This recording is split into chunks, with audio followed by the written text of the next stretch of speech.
Bangladesh women's team AFC Asian cup क्वालिफायर्सের second match খুবই গুরুত্বপূর্ণ ম্যাচ মিয়ানমারের সাথে। প্রথম ম্যাচ আপনারা দেখেছেন, শক্তিশালী বাহরাইন দলকে 7-0 গোলে বাংলাদেশ বিধ্বস্ত করেছে। তবে মিয়ানমারও কিন্তু অনেক শক্তিশালী দল, র্যাঙ্কিং তাদের 55 এবং তারাও কিন্তু প্রথম ম্যাচে তুর্কমেনিস্তানকে 8-0 গোলে হারিয়েছে। শ্রোতা বন্ধুরা, এ থেকে বোঝা যাচ্ছে এই গ্রুপে বাংলাদেশ এবং মিয়ানমার এই দুইটা দলই শক্তিশালী দল। তো সেই হিসাব থেকে যদি আমরা ধরি, এই দুই দলের মধ্যকার চমৎকার একটা ফাইট হবে, নিঃসন্দেহে চমৎকার একটা ফাইট হবে।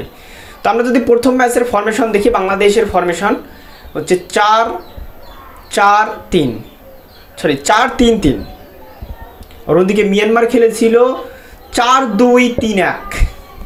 তারা আরও অ্যাগ্রেসিভ, বাংলাদেশের থেকে তারা আরও অ্যাগ্রেসিভ, কারণ তারা জানে তুর্কমেনিস্তান অনেক দুর্বল দল এবং তারা তাদের নিজেদের হোম কন্ডিশন, নিজেদের হোম সাপোর্ট সব কিছু বিচার করে তারা কিন্তু অ্যাটাকিংয়ে খেলেছিল এবং তারা ফলও পেয়েছে, 8টা গোল দিয়েছে। বাংলাদেশ ফরওয়ার্ড ভাগে 3টা রেখেছিল, তারপরও বাংলাদেশ 7টা গোল দিতে সক্ষম হয়েছে। তো আসুন আমরা এই ম্যাচটা সম্পর্কে একটু আলোচনা করি। এই ম্যাচটা কীরকম হতে পারে, এই ম্যাচ সম্পর্কে কিছু আপনাদেরকে প্রেডিকশন দেওয়ার চেষ্টা করব। যদি ভালো লাগে থাকে অবশ্যই আমাদের চ্যানেলটিকে সাবস্ক্রাইব করবেন, লাইক করে না থাকে লাইক করে দিবেন। তো আমরা দেখেছি প্রথম ম্যাচে বাংলাদেশ টিম একাধিক গোল করতে সক্ষম হয়েছে, বিশেষ করে প্রথম অর্ধে, এবং বাংলাদেশের থেকে বাহরাইন কিন্তু এগিয়ে ছিল। তারপরও বাংলাদেশ টিম শুরুর দিকেই কিন্তু প্রায় 5টা গোল দিয়ে দেয়। এর কারণটা কি? এর কারণটা হচ্ছে একটাই, বাংলাদেশের ফরওয়ার্ড ভাগের প্লেয়াররা ভালো ছিল এবং সেই সাথে ডিফেন্সের প্লেয়াররা কিন্তু ভালো ছিল। বাহরাইন শুরুর 10 মিনিটে একাধিক আক্রমণ করেছে, কিন্তু তারাও কিন্তু সফলতা লাভ করতে পারেনি, গোল দিতে পারেনি। বাংলাদেশের ডিফেন্ডাররা সবগুলো ক্লিয়ার করেছে, আর অন্যদিকে বাংলাদেশ যে কয়টা অ্যাটাক দিয়েছে সবগুলো অ্যাটাকেই সাকসেসফুলি গোল দিতে সক্ষম হয়েছে, প্রায় 90%। অন্যদিকে বাহরাইন কিন্তু সেটা পারেনি, আর এইখানেই কিন্তু বাহরাইন পিছিয়ে গিয়েছিল, না হলে হয়তো তারাও গোল পেত। সো মিডফিল্ডে আমাদের একটু দুর্বল আমরা দেখেছি প্রথম ম্যাচে।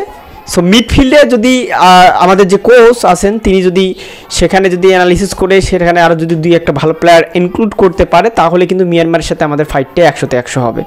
কেন আমি বলতেছি মিয়ানমার অনেক শক্তিশালী দল? আমরা র্যাঙ্কিংয়ের দিকে দেখাই, দেখতেই পাচ্ছেন র্যাঙ্কিংয়ে 55 নম্বর র্যাঙ্কিংয়ে রয়েছে মিয়ানমার। এর কারণে আরও একটা কারণ আছে, মিয়ানমার কিন্তু হোস্ট কান্ট্রি ভাই। এরপর হচ্ছে আরও একটা কারণ আছে, মিয়ানমারের হোম সাপোর্ট পাবে। এরপর আরও একটা কারণ আছে যে প্রথম ম্যাচে মিয়ানমারও তুর্কমেনিস্তানকে 8-0 গোলে হারিয়ে তারা কিন্তু টেবিল টপার আছে। দেখেন, তারা কিন্তু টেবিলের 1 নম্বর অবস্থান করতেছে। এখন এই ম্যাচেই থেকেই বোঝা যাচ্ছে যে এই গ্রুপের দুর্বল দল কোন দুইটা, তুর্কমেনিস্তান আর বাহরাইন, আর শক্তিশালী দল কোন দুইটা, বাংলাদেশ আর মিয়ানমার। এ থেকে একেবারে পানির মতো পরিষ্কার।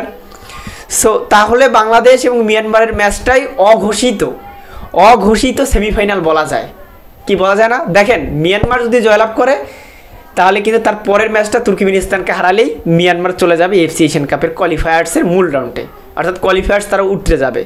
আর অন্যদিকে বাংলাদেশ যদি মিয়ানমারকে হারাতে পারে তাহলে এর পরের ম্যাচ আছে বাংলাদেশের তুর্কমেনিস্তানের সাথে আর মিয়ানমারের আমি ভুল করেছি, মিয়ানমারের লাস্ট ম্যাচটা হবে হচ্ছে আপনার বাহরাইনের সাথে। তো তারা বাহরাইনকে হারালে চলে যাবে।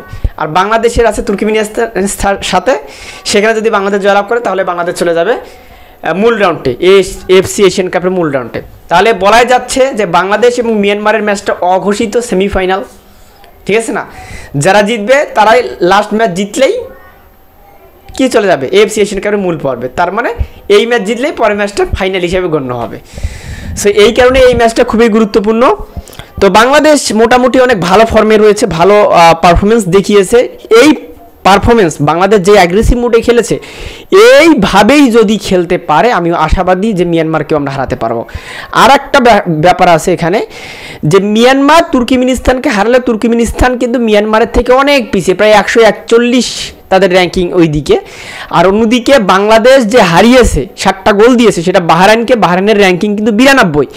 এই দিক দিয়ে আমি মনে করি যে বাংলাদেশ একটা অ্যাডভান্টেজ পজিশনে আছে। তুর্কমেনিস্তানের বিপক্ষে যত মিয়ানমার 8টা গোল দেখ, তুর্কমেনিস্তান কিন্তু অপেক্ষাকৃত দুর্বল দল ছিল। আর অন্যদিকে বাংলাদেশ 7টা গোল যে বাহরাইনকে দিয়েছে, বাহরাইন কিন্তু অপেক্ষাকৃত তুর্কমেনিস্তানের থেকে শক্তিশালী দল ছিল।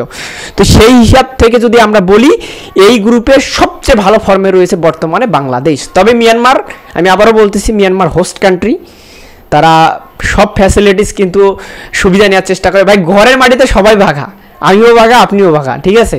তো মিয়ানমার যেহেতু ঘরের মাটিতে খেলতেছে, তো তাদের বিপক্ষে আরও একটু এক্সট্রা পারফরমেন্স করে বাংলাদেশ উইমেন্স টিমকে জিততে হবে। আপনাদের কি মনে হয়, বাংলাদেশ উইমেন্স টিম কি জিততে পারবে নাকি পরাজিত হবে? অবশ্যই আমাদেরকে কমেন্টস বক্সে জানাই দিবেন, এবং বাংলাদেশ টিমের জন্য অবশ্যই শুভকামনা থাকলো। ধন্যবাদ।